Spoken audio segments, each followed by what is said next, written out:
NDA के राष्ट्रपति उपराष्ट्रपति पद के उम्मीदवार सीपी राधाकृष्णन की बड़ी जीत हुई है। 452 वोट हासिल करके उन्होंने एक तरफा जीत हासिल कर ली है। हमारे सहयोगी प्रशांत उस आवाज से प्रहलाद जोशी जो कि केंद्रीय मंत्री उनके घर से जुड़ गए हैं, जहां पर सीपी राधाकृष्णन का अभी जो है अनौपचारिक रूप से घर बना हुआ था, क्योंकि अब यहीं पर पूरी राजनीतिक हलचल होगी। तमाम जो सरकार के बड़े लोग हैं, प्रधानमंत्री से लेकर तमाम मंत्री वहां पर बधाई देने के लिए पहुंचेंगे। प्रशांत, परिणाम आ चुका है और मुझे लगता है कि सबसे पहले प्रधानमंत्री और राष्ट्रीय अध्यक्ष जेपी नड्डा ही वहां पर पहुंचने वाले हैं स्वागत और बधाई देने के लिए।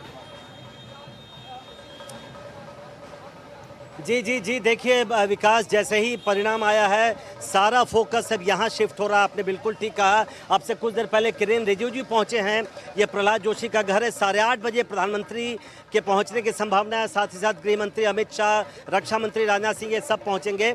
और यहाँ पर देखिए खुशियाँ मननी शुरू हो गई है। ढोल नगाड़ों के साथ आपको हमारे कैमरा सहयोगी दिखा रहे हैं कि किस तरीके से यहाँ पर ढोल नगाड़े बज रहे हैं। अलग अलग राज्यों के जो कलाकार हैं वो यहाँ पहुँचे हैं, चाहे वो ओडिसी नृत्य हो या बगल में दूसरे राज्य का। यहाँ पर इस स्टेज बनाया गया है। आप साफ तौर पर देख सकते हैं। तो 8:30 बजे यहाँ पर प्रधानमंत्री पहुँचेंगे। उसके अलावा बीजेपी अध्यक्ष जेपी नड्डा पहुँचेंगे, गृह मंत्री अमित शाह, रक्षा मंत्री राजनाथ सिंह, और उसके बाद तमाम जो मंत्री हैं सरकार के और जो लोग हैं वो धीरे धीरे यहाँ पहुँचेंगे और सीपी राधाकृष्णन को उनकी जीत की बधाई देंगे।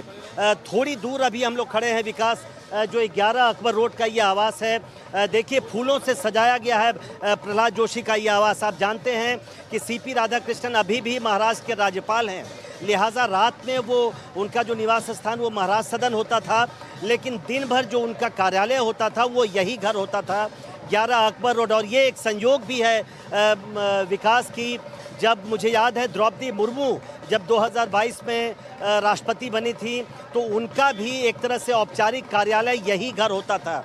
11 अशोका रोड जो अभी प्रहलाद जोशी का घर है, इसमें पहले गृह मंत्री अमित शाह जब बीजेपी अध्यक्ष थे तो इसी घर में रहते थे।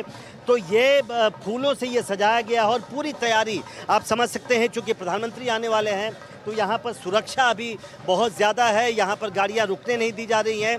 मीडिया को भी सड़क के इस पार रखा गया है। लेकिन जो सिलसिला है, एक बार फिर मैं कहूँगा, जो ठीक है प्रशांत, नजर बनाकर रखिएगा। आपके माध्यम से दोबारा हम तस्वीरों को दिखाएंगे, दर्शकों तक पहुंचाएंगे, अपडेट कराएंगे। लेकिन इतना तो तय है कि एनडीए, भारतीय जनता पार्टी, पूरे सहयोगी दल आश्वस्त थी, क्योंकि तैयारी हम देख पा रहे हैं पूरी तरह से। फूलों से लेकर ये डांस नृत्य सब तैयारी यही दर्शाती है कि एनडीए पूरी तरह से आश्वस्त थी कि उनके जो कैंडिडेट हैं राधाकृष्णन, उनकी जीत सुनिश्चित है।